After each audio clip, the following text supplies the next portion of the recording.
You want to try Sarvangasana?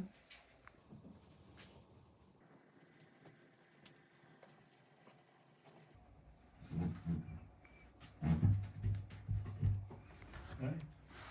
And then think of rotating the trapezius this way. That's the whole idea here. And lift the pelvis up, bend the knees.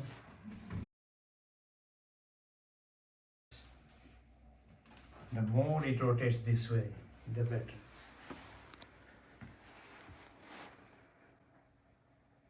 And it gives the correct stretch on the neck that way.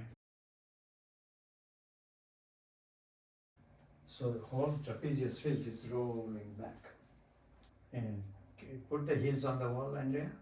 Put your hands on the thigh. Lift them. Yeah. This is Nirlamba Sarvangasana.